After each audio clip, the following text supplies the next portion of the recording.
Jeff Johnson on behalf of Explorations Early Learning and Inspired EC. I'd like to welcome you to Embracing Rough and Tumble Play. I think that's what we're calling this one. Mike Huber is the author of Embracing Rough and Tumble Play, which is a great book. I'll share a link to the book in a bit in the chat. He's also host of the Teaching with the Body and Mind podcast. I'll include a link to that. But Mike is also he practices what he preaches. He's in the classroom on pretty much a daily basis, down on the floor practicing what he talks about in this session. So we'll get going in a second. I put it in the chat, but if you've got questions, you'll be able to share them yourself during the session. If you're in an environment that makes that difficult and you just want to type questions into the chat, I will relay them to Mike and we'll get them that way. So Mike, where do we want to jump in? Okay, so I think, first of all, thank you for coming. I'm going to pull up a PowerPoint and hopefully it'll just show up. Oh, good.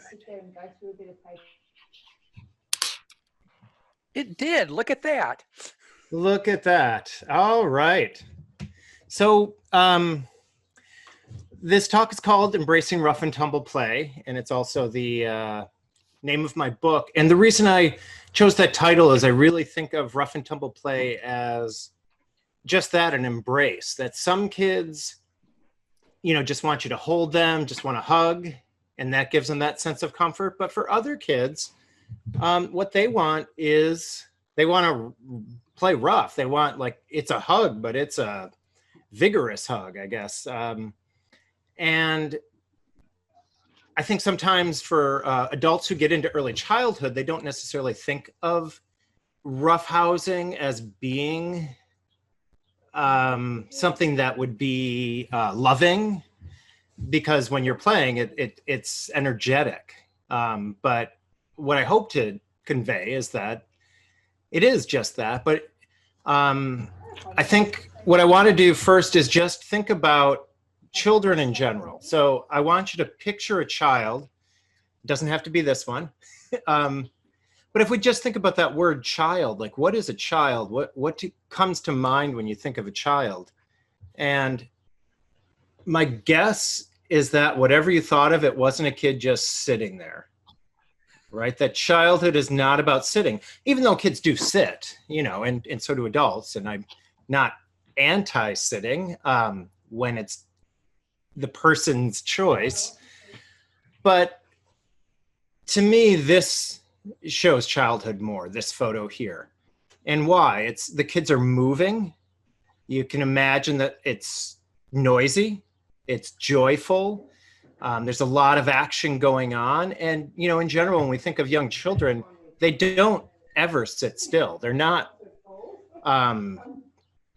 they're always moving. Right. And that's one of the things I love about working with young kids is it doesn't matter if I have the energy, they're going to be moving around. So I need to move around, or, it gets me up out of my chair, I guess is the way I'll say it.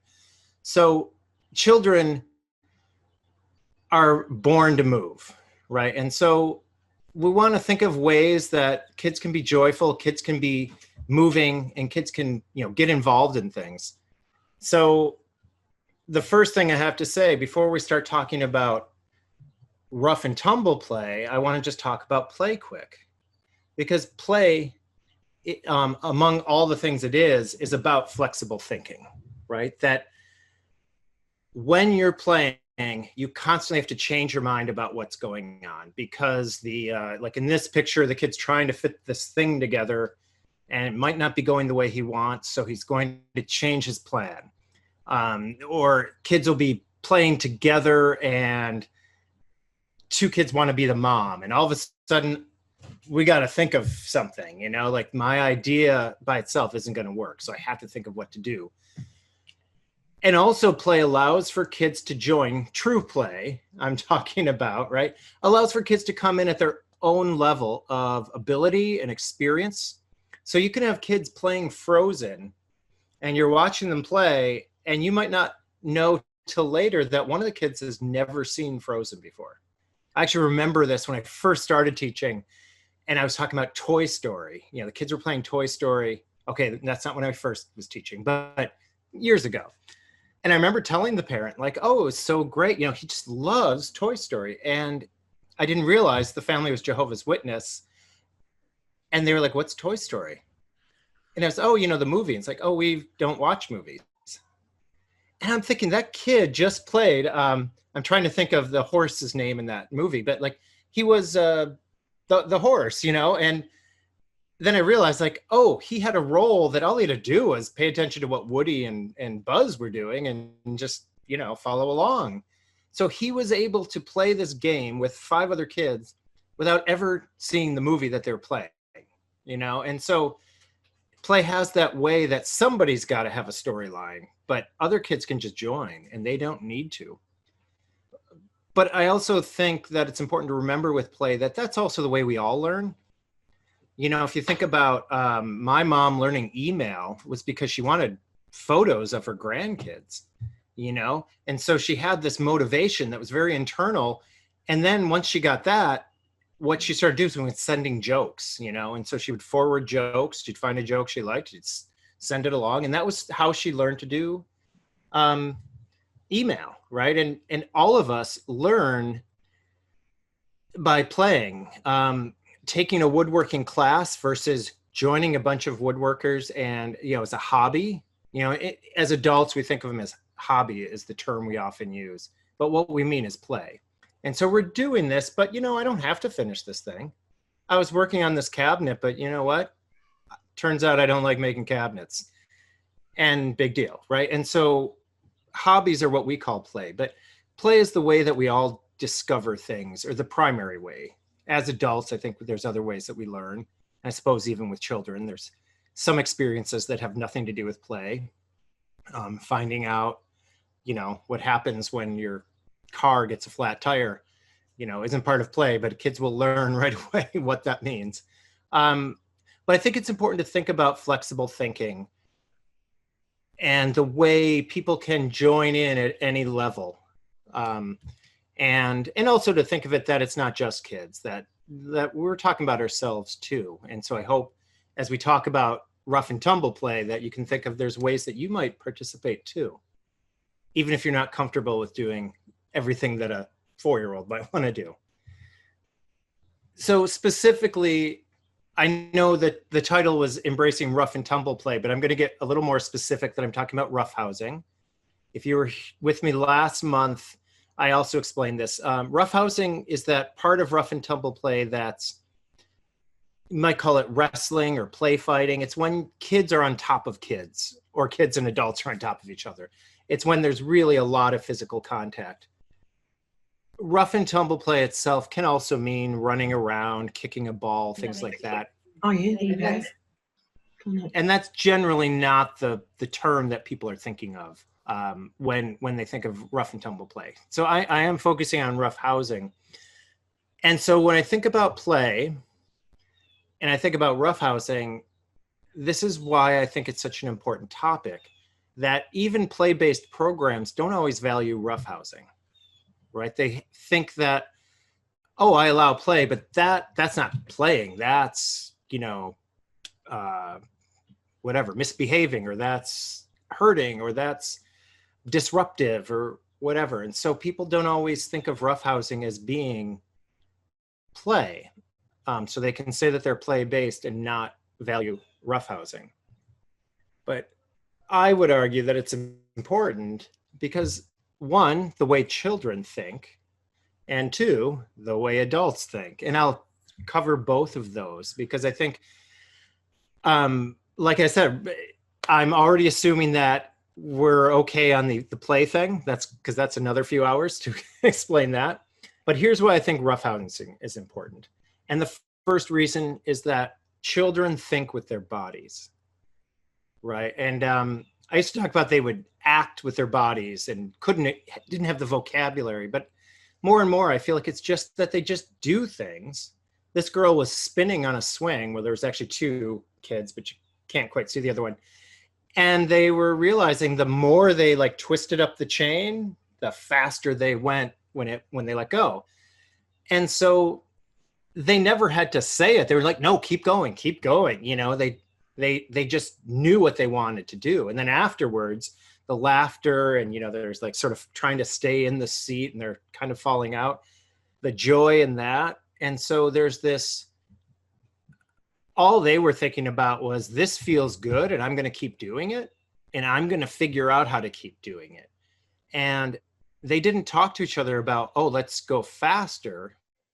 And I guess kids could sometimes do that, but it's more about they just act. Even something that's more scientific, thinking about watching water dripping into sand, and it sort of, the capillary action, makes the water spread throughout the sand and the different air pockets between the granules.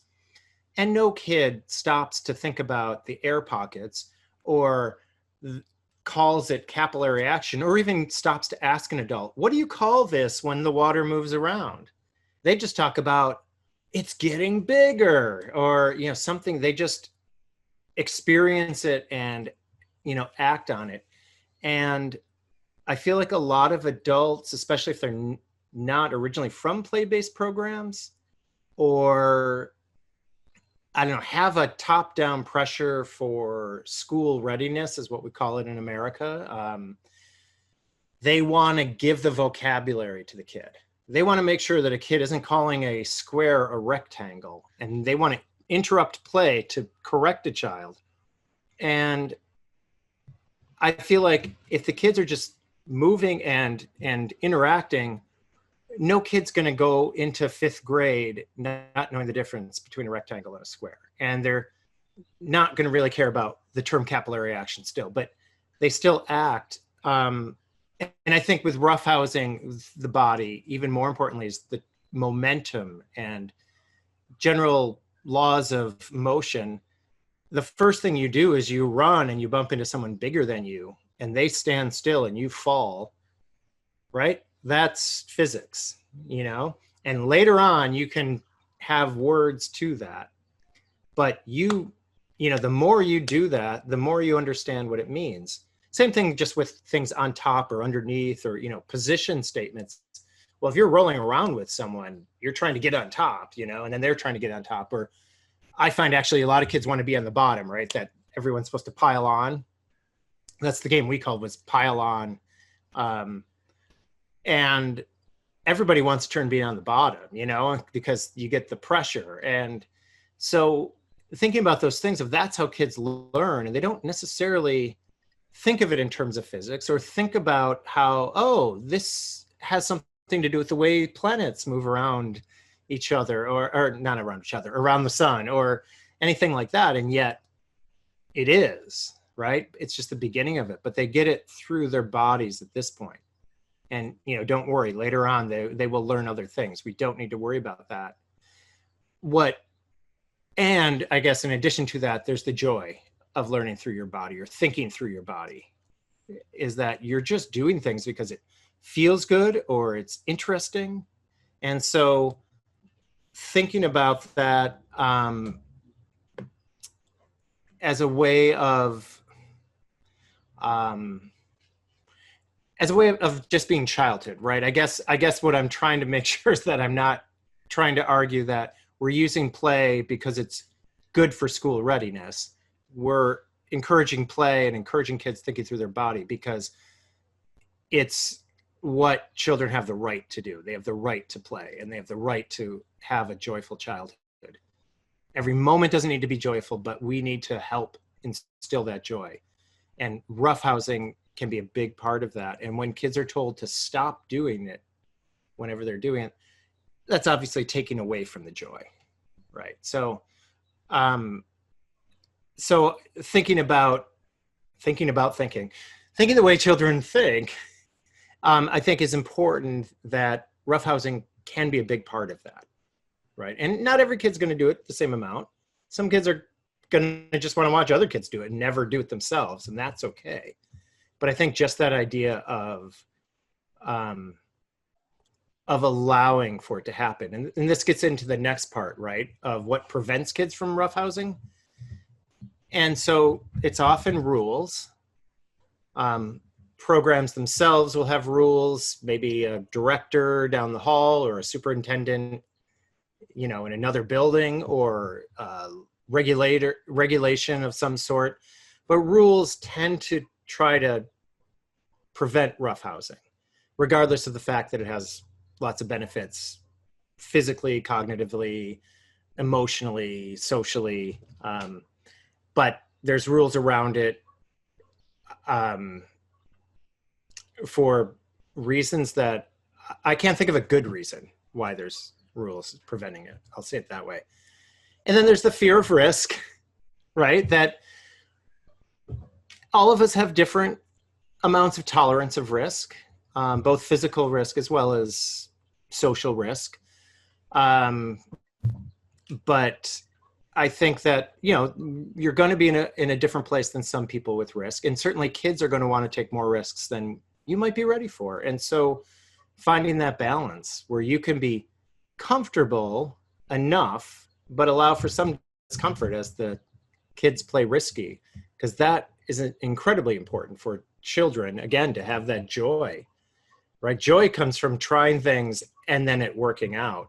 But if there's no chance that it's, if you do something that you've done 100 times or something that's really easy, it's not fun, right? You have to find something where there's a little bit of risk. It could just be a risk of failure, could be a physical risk, but that's what makes things exciting. But the thing that really prevents kids from roughhousing are adults, because it's the adults' fear of risk that's the problem.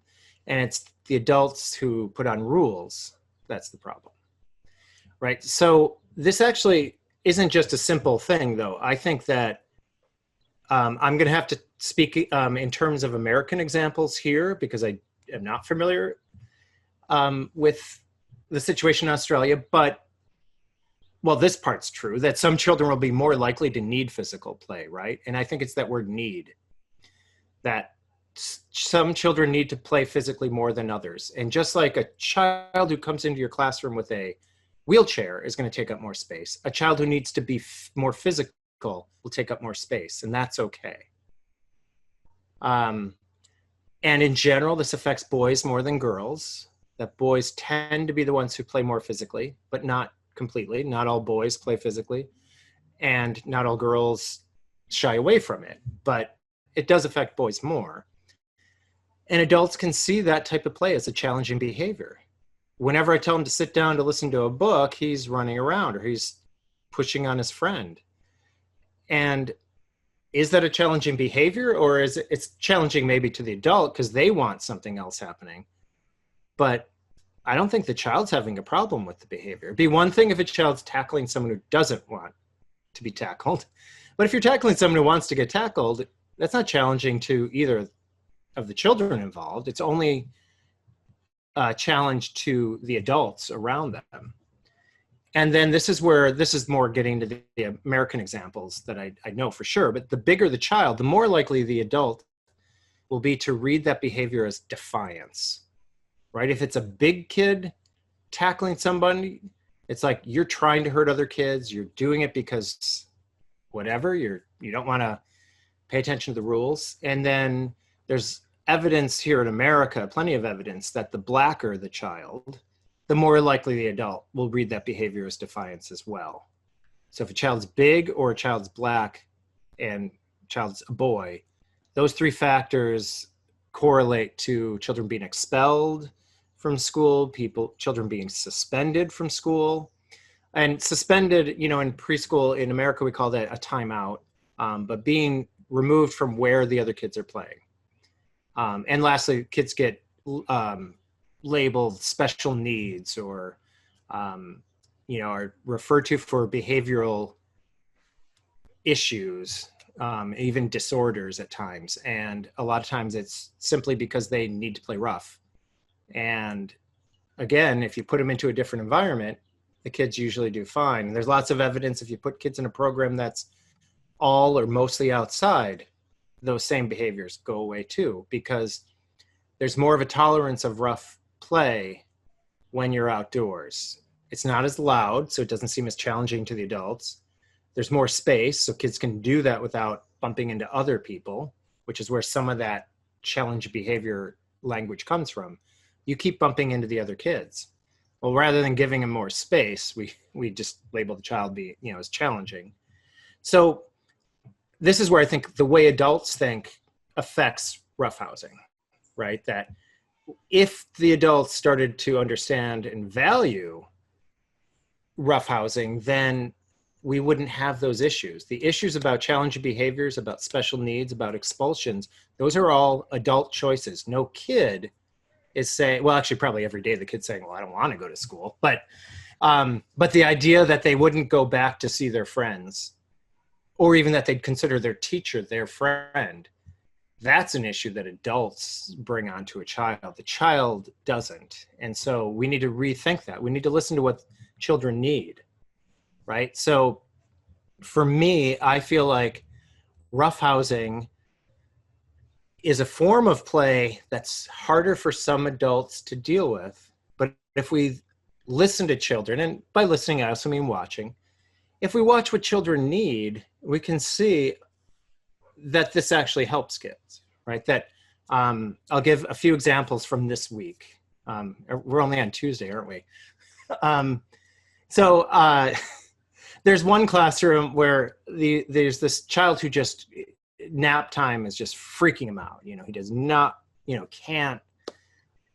And the teachers are, I appreciate that they aren't worried about him lying on his cot, but they do want him to be quiet enough for the other kids to lie down. And so what we started doing last week was I would come in an hour before lunch, and as the other kids are washing their hands and having lunch, we go to the room next door, which has been turned into a little mini gym. And we kind of play grilled cheese is their favorite game, where the three kids lie on top of each other. So it's this one kid and then two of his friends, because we don't think he'd leave the room to roughhouse if he didn't have his friends with him. But they lie down on each other, and then I flip them, so it's like a grilled cheese sandwich. And then usually we grab another mat and kind of make a sandwich with the kids in the middle, and then, squish them down. And then one of the kids is also roughhousing with me directly, where we're like, I go on my knees and just say, can you knock me over? And after a week of this, the child is, quiet at nap time, because the truth is that getting that pressure and that sensory input actually helps calm a child down. And things like running around actually amp a child up. Their arousal state actually goes up. And for a kid who has a hard time calming down, that's, the place you don't want a kid. So, the teachers were like, well, we go out beforehand and we just run around and everything. And so the kid's up here, and then he has to come in, eat lunch and nap, but he's still way up here. Whereas when you're wrestling, it kind of brings the child down a bit. Not 5 minutes after wrestling, but 45 minutes after, they actually calm down. This week I was in a school age room, and the kids were quite, I'm trying to think of the right word. They're quite active bunch. And they also kind of have this sibling-like love-hate thing going on, where they're just constantly complaining about each other, but then have to be next to each other at all times. And we started playing jail. They had already kind of set up these mats across shelves, so they're underneath. And I put another one across the middle, and I was the cop, keeping them in jail. And they would bust out, and they'd just push the mat. And it was like, I don't know, like they were pushing me, like I would try to keep them from going. And they just pushed and pushed, and I'd push back a little bit, and then they'd push me. And then finally I'd fall down, so the mat would go down, and then I'd fold them up and catch them that way. But I was doing that a lot, because I started doing that, and then we ended up doing it for 2 hours. But then, they just kind of chilled out, and all that yelling about each other, all the social angst or whatever, kind of chilled out too. So I was subbing because I coach several teachers. And so this week I'm just in the classroom completely. And the other teacher's like, oh, it's kind of nice, because, we're usually just telling the kids what to do all day long. And with you, it's we still have to do it once in a while, but, yeah, the kids are actually calming down, which, you know, again, you come into the room sometimes and it's like the volume's way up and the kids are all excited. But then there's the other spot when they're just sitting around. So I feel like if we listen to children and think about the way children think through their bodies and think about our own attitudes towards it, we can allow kids to roughhouse more. And I think we'll find a lot more kids have that joy about being at school and think of their teachers being their friend and, you know, think of their friends as being their friends. So I think like the biggest barrier to rough housing and rough and tumble play is the teachers, the adults. And so I like to think of that, you know, maybe instead of trying to make children more like us, we need to be more like them and find that joy in life and in that joy in being loud and vigorous. And I know adults do that a little differently. So yeah, so that is essentially what I wanted to cover. I think I was talking really fast because I just did a Facebook Live event a little while ago, so I'm a little heightened. But yeah, I'd love to hear what you're thinking. Jeff, I see you like, oh, actually, let me unshare this now.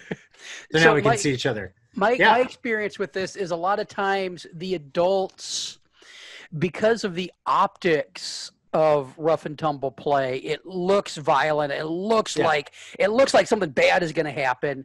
They don't take the time to look deeper and see all the benefits that are there. And because of that, they shut it down right away because it looks uncomfortable, it looks dangerous, it looks risky, it looks like they're going to fill out an incident report. And so if programs are looking at actually embracing rough and tumble play in their programs more, how do we get them beyond just looking at the surface of this type of play? Yeah, so I think, and it's interesting, this brings up when I first started deciding to write a book about it, what I was amazed at was a friend of mine who's an occupational therapist was like, oh, that's so great. And I didn't understand why at the time. And now I work in an inclusion program when we have occupational therapists on staff, and they, to a T, you know, every single person's like, that's so great you're allowing rough and tumble play in the room, because rough and tumble play actually helps children with impulse control. It actually helps them with assessing risk. It helps them understand social, reading nonverbal cues and things. And so it actually makes kids more pro-social. It helps kids with impulse control. And part of that is because when two children are roughhousing, let's just use that example, they jump on each other, they're pushing each other around. But the idea is that this is play, right? And we have to remember that word play. They don't want the game to end. Just like there's a reason two kids will argue about who's going to be the mom for 10 minutes because they both want to play the game. They want to get there. And so when kids are roughhousing, they want to keep playing. So they're going to do whatever they can to handicap themselves. Children naturally handicap themselves. So if one kid's bigger, it's not fun if they just throw the other kid around. Now, when they first start, they might not realize, right? So one of the kids that was roughhousing yesterday with us, she's has several physical things where she has braces on her legs and things. We're like, well, yeah, she wants to play too. But the other kid didn't quite get it right at first, you know? And so then she actually was like, she just kind of got thrown down on the mat. It wasn't huge, but she was definitely a little freaked out. She's like, whoa, that was a little harder than I thought. She's like, let's do it gentle. So they did some gentle rough housing where they just kind of went on top of each other and went on top of each other. But that was impulse control, right? I mean, like I said, the one kid did throw her down at first, thinking that any other kid, he would have pushed that hard and she wouldn't have fallen, but like, oh. And both kids were like, oh, whoa, that was too much. And so they had to balance each other out. So that type of impulse control, in a way, if you think of tag, it's similar. Kids are running really fast, but when they go to touch the other person, your arm has to go really gentle, especially when you're moving forward and catching up, or else you end up just hitting the other kid. And you'll know that 3-year-olds and even 4-year-olds have a hard time, tagging someone without knocking them over. But they use impulse control to eventually get that balance right. And so the other thing that happens when kids roughhouse is one kid might start crying, and the adult, if they're new to roughhousing, immediately goes to, oh, we got to shut it down. But if you just wait 5 seconds and say, are you okay? Is there anything I can do to help? Usually the child who fell stops crying and just starts playing again, because I'm convinced that those tears are what we would verbally say, can I trust you? If you did hurt me, would you stop? Right? So they cry quickly. And those type of tears that can, they can turn on and off. And then the other child pulls back and they're like, okay, I can trust you. And then they go at it. Mike, I totally saw this today. I'm out walking my hounds, and in this yard, there's this little girl. She must have been 4, big brother, probably 8. Mom is sitting on the porch. She is running from brother when I first noticed him. He throws a soccer ball at her head, knocks her down, and then jumps on her. And then she does the crying thing.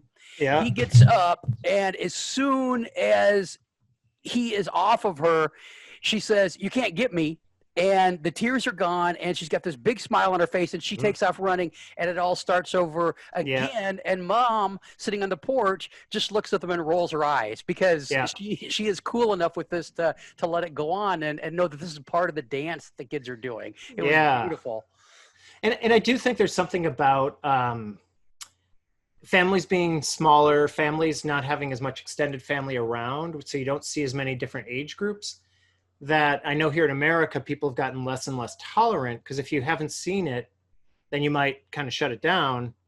But I feel like in, mixed age groups, like my grandma was the one who, was just like, oh, whatever, someone's going to, they're going to play that way. And so parents, I think, used to be more tolerant of it than we have been lately. And then the same thing with programs, right? That we want to figure out ways to, last thing you want to do is have to tell the parents, oh, he scraped his knee or something. And it's like, like if it happened at home, they wouldn't think anything of it. But if it happened in the program, it's like, well, what were you doing? Why weren't you, holding his hand while this happened or whatever, So I understand, like there's a need for it. So I think it's important to have some sort of policy written and depending how your program works, that says that you allow for a appropriate risk, right? And I think I usually, in the last program I had, it was simply saying our current program, because we have occupational therapists, it's much more about, for optimum development, we make sure the children have appropriate risk to challenge them both physically and, how do they say it? Physically and, I can't remember how they word it. They don't say cognitively. But there's that sense of building courageousness. The program I was in before that, we talked about, in order for kids to develop courageousness, we make sure they have appropriate risk. But something to that effect, right? That kids need to try things, and kids need to be moving and try things physically. And roughhousing to me is just one of those things. So how, it's great. I think programs should build this into their orientation process as well. But if your program is looking at making this transition into allowing more of this kind of play, what would you see as a couple key steps for kind of implementing that, getting parents and staff on board, and then introducing it to the kids as well, because it's going to be new to a lot of the kids. Yeah, I think one of the best baby steps is a word I often use for this, is to first allow pillow fighting. Because I feel like pillow fighting is something that is enough removed that grownups feel a little better about it. But then when you see the amount of energy as kids throw pillows at each other and get bonked by pillows, and the exuberance that happens, I feel like this is more on the provider side, especially. I think they start to get more comfortable with, oh, it's okay when it's loud. And even okay, sometimes a kid will get knocked down, or, a pillow will kind of hit them somewhat unexpectedly and they will cry. They'll do the same thing. And if you just check in, then they usually no, I'm fine, and start, whapping somebody with a pillow. So I find that's a great way to get it started, and then video that and then show parents. It's like, here's something we're doing now. And we were thinking of also offering, roughhousing. And I would say having a specific spot where roughhousing happens, at least to start with, and maybe that's as comfortable as you are. But so a mat would make sense. And it just shows parents and the kids who are maybe unsure, oh, if you don't want a roughhouse, don't go on the mat, right? When you're on the mat, you're telling other kids, hey, come tackle me. So I do feel like that both of those things are good ways, sort of like first pillow fights and then kind of show the parents, yeah, now we're going to try roughhousing on a mat, and the teacher or, an adult will always be near them when we have the mat out or whatever it is, depending on your parents and the comfort level. But having that supervision at first, and then, you can decide, does it seem like the kids are understanding and following each other's limits well? I mean, I will say that there's probably 1 or 2% of kids do need a little more adult help with that. I work in an inclusion program.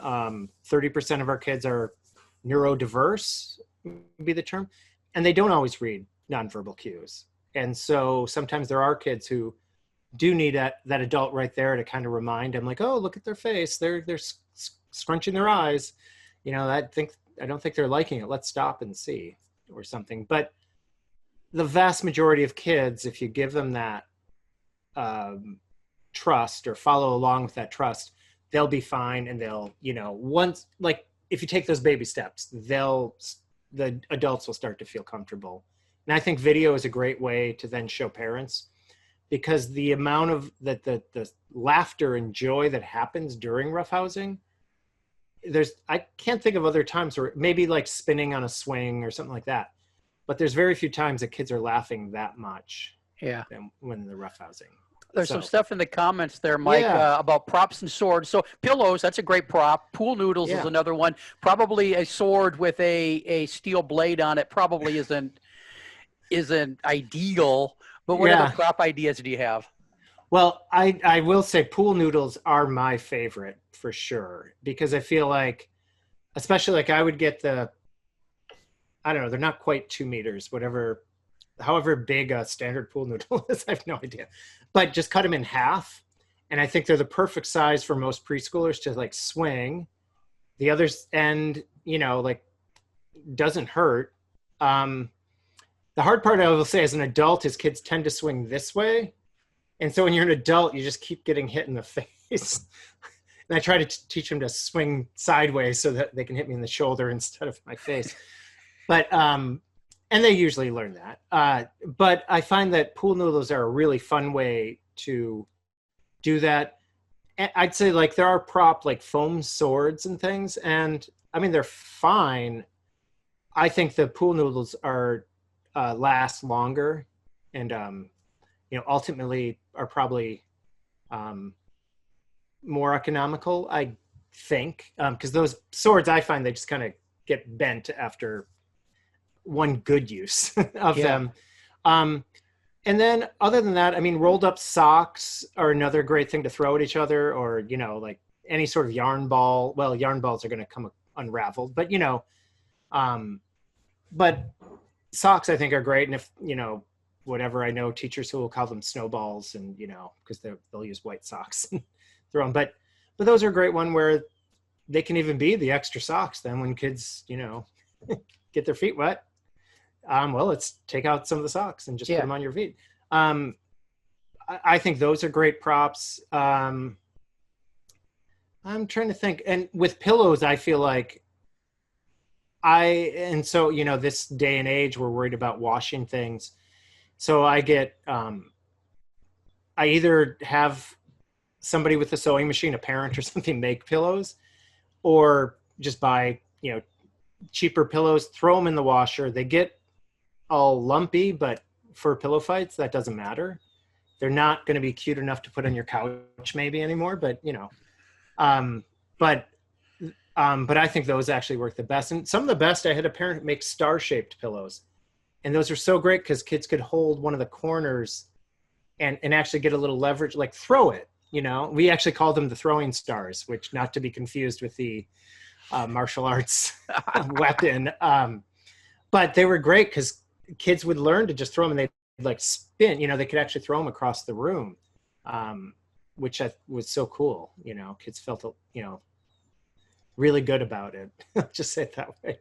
Another one, you kind of touched on it. Do you recommend we have a designated space for this type of play? It's a program that's in the process of moving into rough and tumble. So definitely designated. And then the other thing is if there's mixed age with sort of infants and toddlers, that I don't know, every program is going to be different, but a lot of family care providers that I've worked with found that having a separate space for the toddlers, because the toddlers weren't able to, they'd want to join the big kids in the middle of roughhousing, but they wouldn't understand that they're about to get knocked over, and the big kids wouldn't always see them joining.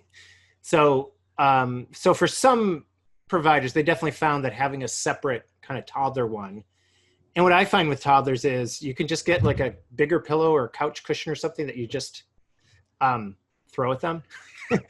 Like they can wrestle if you think about it, like a regular sized pillow, that you use in bed, like that size pillow, where it's the size of the toddler.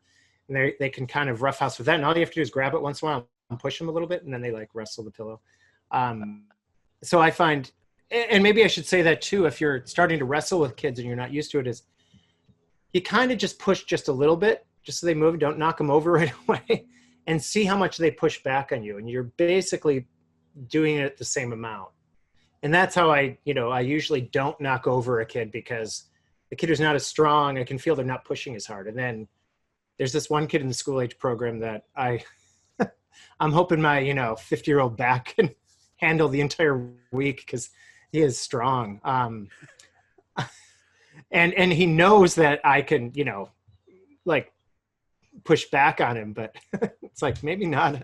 Maybe I can't do as much as I used to be able to.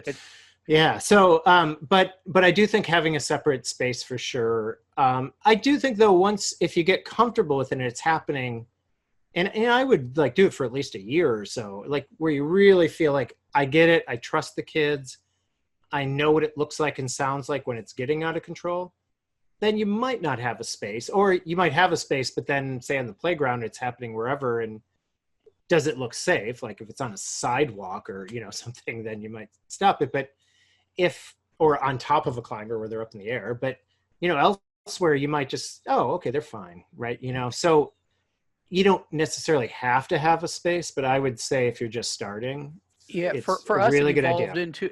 it evolved into not a space, but here are the places we don't rough and tumble. That's a great by way to the think easels, of it, yeah. those kind of things, and that's the way it kind of evolved over time. After we made it kind of a daily part of the program. That kind of connects to this. You mentioned multi-age. Can children between 2 and 3 years old do rough play? How do I teach them that this is what is the limit? I have a child that also bites, and I want to make sure he understands that it's not hurting others, but a kind of play. So Yeah. how do you help make this okay with those little ones that might not? So that's where couch cushions or pillows can come in handy, right? And the thing is that you can actually interact with them with the pillow in between as sort of an intermediary, and you push on the pillow and they're pushing on the pillow. A bite preventer. And then if they bite the pillow, it doesn't matter. But you also can probably see if they're and you can remind them, oh, don't bite, this is play, or whatever however you want to term it, with the kid, of like, oh, we're just playing, so we're pushing.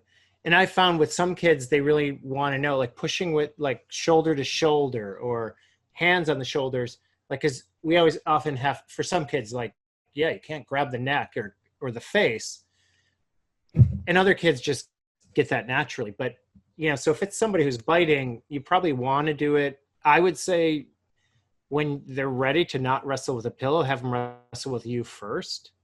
That's often what I think for toddlers, because if you think about it, always, if you're sitting down on the floor with them, you can kind of have them like wrestle with them in your lap, right?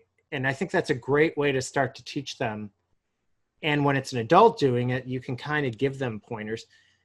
And you're going to then know the kid well enough. There's going to be a 2-year-old who, like I've seen 2-year-olds wrestle with 4-year-olds and 5-year-olds. They tend to do better with 5-year-olds or 6-year-olds because they handicap better. Yeah. A 3-year-old and a 2-year-old sometimes, I mean, it's not going to permanently damage them or anything, but if you see that they keep hurting each other, not just that little cry, but they actually like aren't getting that's too hard and they keep doing the same amount, then that's probably not a good combination. And then have them wrestle you or a pillow and like I said, older kids tend, if you have mixed age group, when there's a 2 or 3 year age gap, often the kid who wants to do it, like just thinks it's hilarious to sort of like push a 2-year-old around, but let them knock, them over. Like that's fun for a 5-year-old. For a 3-year-old, it might not be so fun that the 2-year-old pushed them over, might bruise their ego or something. So I do think it's okay. The biggest thing is before you just want to think about just in general with the development of the skull and things like that, right? So it like the play should never involve shaking anyways, but if you kind of think of abusive head trauma or shaken baby syndrome, those types of things, you never would be shaking a 2-year-old when you're playing that way. It's much more thinking about it as a hug and then falling over, right? That it's that type of play that you're trying to do with the 2-year-old and even 3-year-old. And then you'll see like the 4 or 5-year-old, they might kind of like, whatever, grab each other and like spin around together and they're flying all over. It's not that violent shaking though, but it does involve a little more movement and things. So with a 2-year-old or 3-year-old, I think of it mostly as sort of maybe thinking of like the game Pile On or, Sandwich or something where you're like just going on top of each other or kind of hugging and falling, things like that. And then seeing where it goes from there. That's what I'd say. And I think we're so wired as humans for this kind of contact.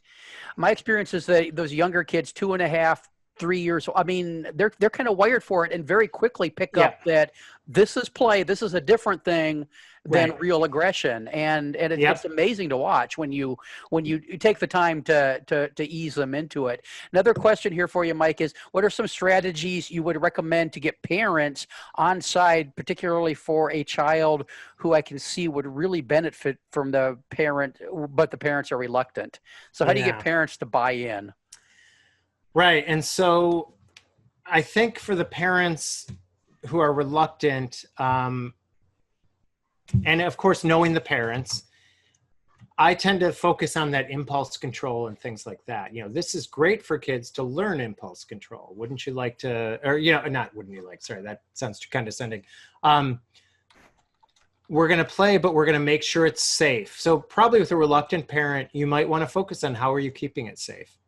We do it only in this, on this mat. There's always a teacher nearby. Maybe something like that, focusing on the safety thing. Or if it's a parent who has other concerns, then you can talk about the impulse control. Or I'm trying to think of other examples. But I do think that for me, the main thing is thinking about the way that children do need to move a lot. It could be around the physical health too, depending on what the parents worry about. But I would say that in general, when parents are worried or reluctant, that safety would be the first thing to address, and just telling them how you are going to be safe. But and then fun, right? It'll be fun. We'll do it briefly, whatever. We'll do it in this place. There'll be a teacher there, an adult there. And then say, oh, they had so much fun doing it. And it's amazing because they really were able to. And then if you get to the point where you can do it with the child, report back to the parent that first day, especially if you can get a photo of the kids smiling while they're on top of a friend or something, something like that. Because I feel like sometimes parents get this thing in their head of like TV wrestling, this kid body slamming, or I don't know, maybe like what do you call that, rugby scrum or something like that. And it's like with a 3-year-old, that's not what it looks like. It's usually giggling and sort of like, falling over on top of each other. It looks like puppy play. Maybe that's another way. Show a video of puppies. Yeah, Because that's all puppies go do. to the dog park. Yeah. I used to get parents talking about and reflecting on how they played when they were young, but I mean that was a decade ago, and the reality is there are a lot of younger parents who didn't play this way, and so it's almost skipped a generation. So that's a little bit harder That's to true. do. Yeah, that's true. I would say the same thing, and yeah, I think you're right that for a lot of parents, Couple more here before we wrap up, Mike. Yeah. Our children engage in this type of play, but we have one boy in particular that goes to the extreme until he physically hurts another child. What should we do? It's like he joins in just to hurt and get the reaction from them. Advice, please. Yeah, and so that's one where I feel like I would be more involved. And by that, I think first I would talk to him about, I know you like to play rough, and I want you to play rough, but we need to make a plan to make sure kids don't get hurt, because then the game has to end. And depending on the child, they might come up with some ideas of what they could do, or what they might ask you to help with. But otherwise, you could say, so I'd want to try it, but I'm going to be right there, and I'm going to let you know when it's getting too much, or something like that. And make it short. Maybe even have a timer or something, and say, oh, we're going to just do it for 1 minute, and then we'll take a break, or something like that. Like I said, there are occasionally kids who really can't read that impulse. But I think if you're right there, then you can start to say, oh, see how his face is scrunched up. He probably wants you to stop. Let's just check in. And maybe even give him words to check in. Are you okay? Do you want to keep playing? Or something like that. And give the child vocabulary. Because a lot of times children are only working with what they know. And if you can give them words, it might help. And, every child's going to be a little different. I'm just answering with a quick answer, but I do know that it's worth trying at least, right? Just kind of setting a few limitations in there. And then as he, if he's showing that it's working, then you can kind of step back more. But maybe you do have to just come in. But don't just shut it down, because then he's just going to do it when you're not looking. And you really quickly learn which kids you need to stay close by with, and which kids. I mean, 90% of the kids, 90% of the time, once they're acclimated to this type of play, are pretty able to manage it themselves. But then there's that other 10% that need 90% of your attention, it seems like. Right. And that's true of anything, right? Yeah. There's one more here, Mike. We are currently writing a policy. Can you suggest anywhere, or do you have a sample on what we could look at? I do have a sample in my book, which I wish I had just bookmarked right now to tell you. But I'm trying to think. But I would say, I'm trying to think. But I think something about, because we want children to learn to be courageous, creative learners, we encourage, or we allow for appropriate risk. Or something to that effect. And I think appropriate risk is the phrase to use. And then you can also have after that, or be ready to explain.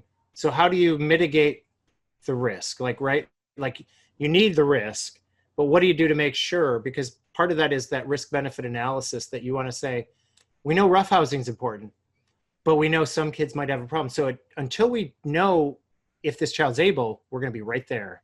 Whatever, within arm's reach of when they're doing it. And once we know they're able to, or, give examples. We're going to let them climb on this climber, and this is how, we help them decide if what's too high, or, if you don't have answers ready for when a parent does present a concern, that's when it gets hard. But when you say, oh yeah, I thought of that too, and here's what we're going to do about it. I'd say Rusty Keeler's new book that's coming out in a few months, and I don't know what the availability is in Australia, so I shouldn't just say it.